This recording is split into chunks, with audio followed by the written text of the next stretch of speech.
Seperti contoh, gangguan yang luar biasa setelah melakukan ziarah tersebut, atau dia melakukan suatu kegiatan di tempat ziarah tersebut tapi tidak sesuai dengan tata cara, tidak sesuai dengan aturan, yang pada akhirnya dia menerima resiko yang berat, yaitu depresi.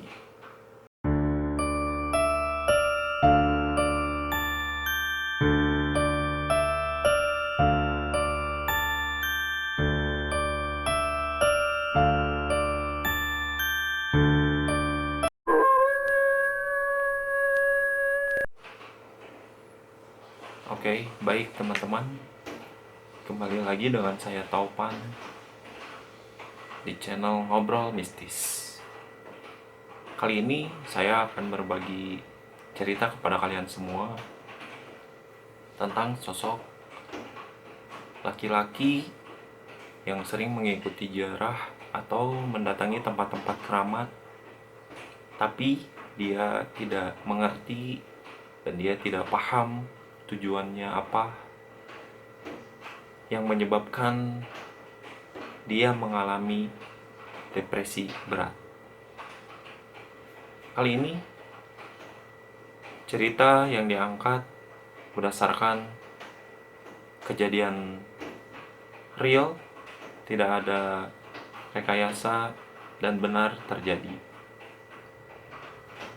Oke teman-teman, cerita ini berawal dari seorang pria yang senang melakukan ziarah-ziarah kubur, ziarah-ziarah ke tempat-tempat keramat, yang mungkin mereka mempercayai bahwa di tempat-tempat tersebut memiliki suatu kekuatan magis yang bisa membuat mereka mempunyai suatu ilmu tertentu.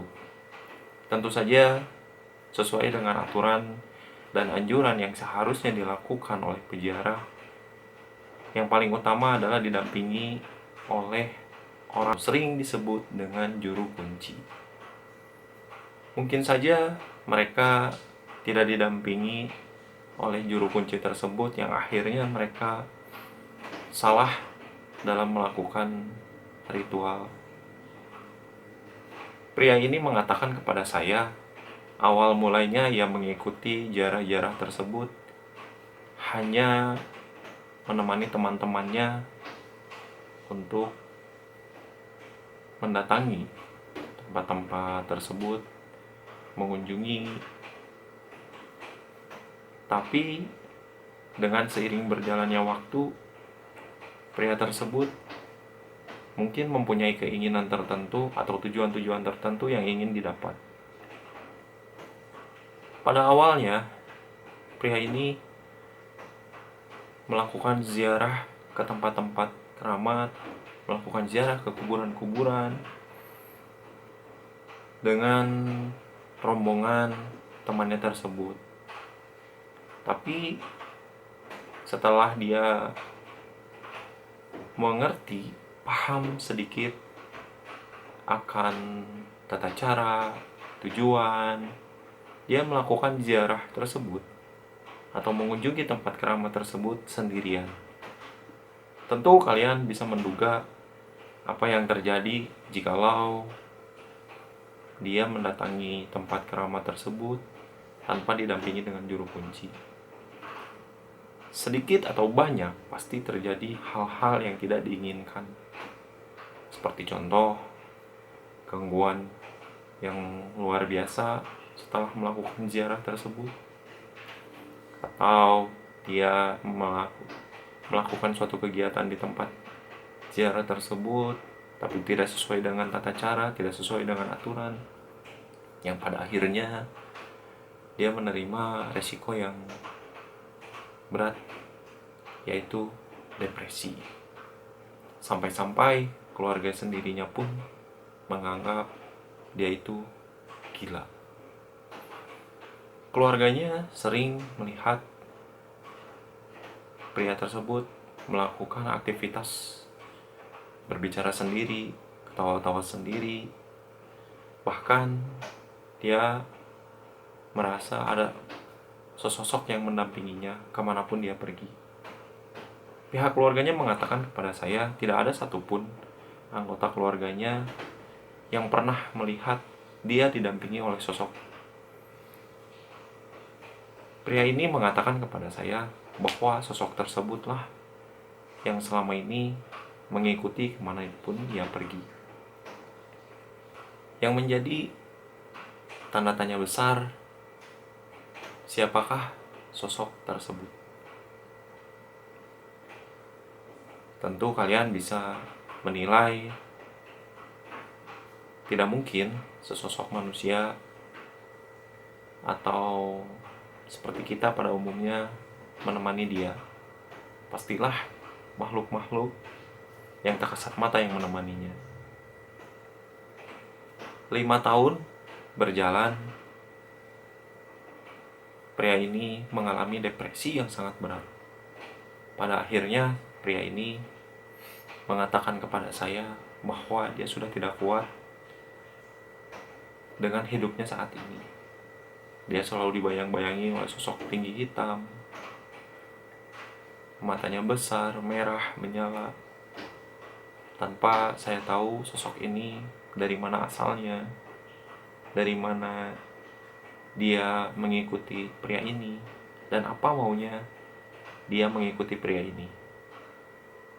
Ketika saya menanyakan kepada pria tersebut pun tidak paham, tidak mengerti, dan sama sekali tidak bisa berkomunikasi dengan makhluk tersebut. Sampai cerita ini dinaikkan dan saya sampaikan kepada kalian semua, pria tersebut masih tetap mengalami depresi berat. Pihak keluarga mencoba meminta bantuan kepada orang-orang pintar, orang-orang ahli kebatinan, ahli spiritual, tapi sampai sekarang belum bertemu dengan orang yang tepat dan berjodoh, yang akhirnya sampai detik ini pria tersebut mengalami depresi berat. Kalian bisa membayangkan betapa gelisahnya hidup ketika kita diikuti oleh suatu sosok yang kita sendiri tidak paham apa maunya, apa keinginannya, dari mana dia datang, dan dari mana dia berasal. Pasti saya pun merasakan kebingungan yang amat. Saya berpesan kepada teman-teman agar meyakini jikalau hidup kita adalah yang terbaik menurut Sang Pencipta, Allah Subhanahu wa Ta'ala. Kita tidak usah ingin mempunyai sesuatu yang menurut kita di luar akal sehat. Dari kisah ini kalian bisa ambil pelajarannya. Bermaksud menimba ilmu, menambah ilmu, tetapi mendapatkan yang tidak seharusnya didapatkan. Oke teman-teman, sekian cerita yang bisa sampaikan kepada teman-teman. Apabila kalian suka dengan konten ini, nyalakan loncengnya agar kalian tidak tertinggal video-video terbaru. Jangan lupa like, komen, dan subscribe.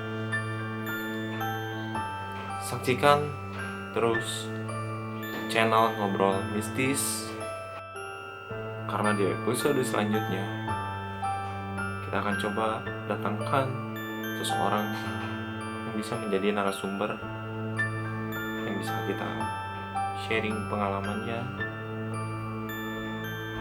yang kita bisa bagikan kepada teman-teman semua.